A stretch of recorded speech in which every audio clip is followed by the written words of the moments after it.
Bismillahirrahmanirrahim. Assalamualaikum warahmatullahi ta'ala wabarakatuh. Alhamdulillahi rabbil alamin.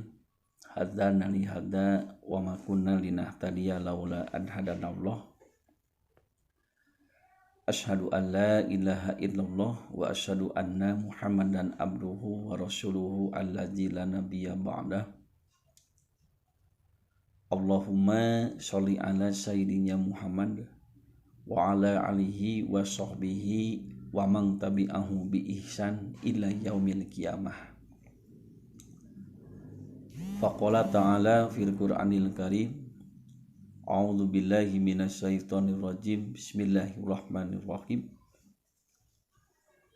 Wa may yuti'illaha wa rasula fa ulaika ma'alladzina an'amallahu alaihim minan nabiyyina wasyidikina wasyuhada'i wassolihin wa hasuna ulaika rafiqa. Al-ayat sadaqallahul azim. Dalam kesempatan kali ini saya akan coba membahas salah satu ayat dalam Al-Quran. Bismillahirrahmanirrahim. Wa may yuti'illaha wa rasula fa ulaika ma'alladzina an'amallahu alaihim minan nabiyyina wasyidikina wasyuhada'i wassolihin wa hasuna ulaika rafiqa. Asbabun nuzul ayat ini,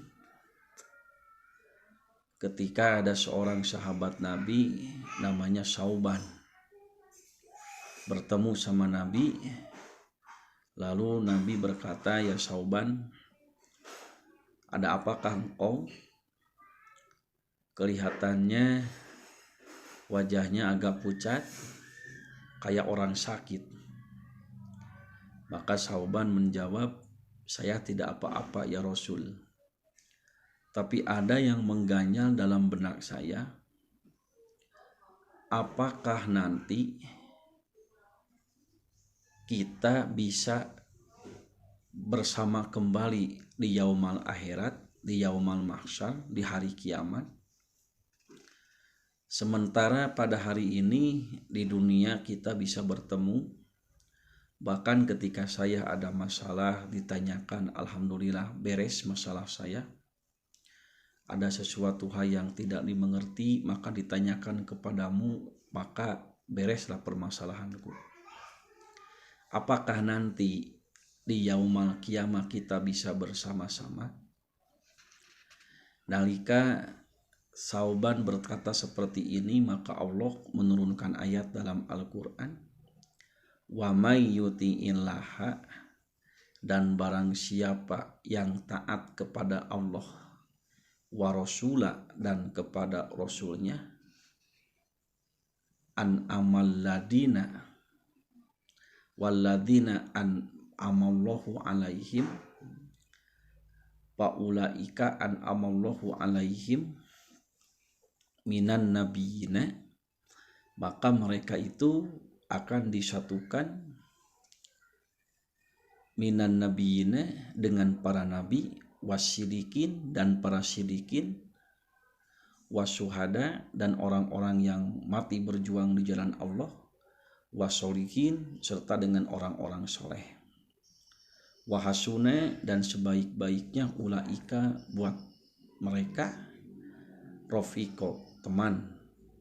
Dalam ayat ini diterangkan, ketika kita taat kepada Allah dan taat kepada Rasul, maka nanti di hari kiamat, di akhirat, kita akan bersama dengan para nabi, bersama dengan para syidikin, bersama dengan orang para syuhada, bersama dengan orang-orang soleh.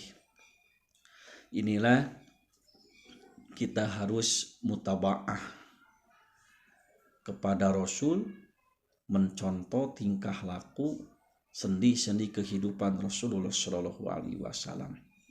Mudah-mudahan kita nanti dipanggil, diaku sama Rasulullah Shallallahu Alaihi Wasallam sebagai umat yang mencintai dan mutaba'ah kepadanya. nasrun minallahi wa fatun qarib wa basyiril mu'minin. Assalamualaikum warahmatullahi wabarakatuh.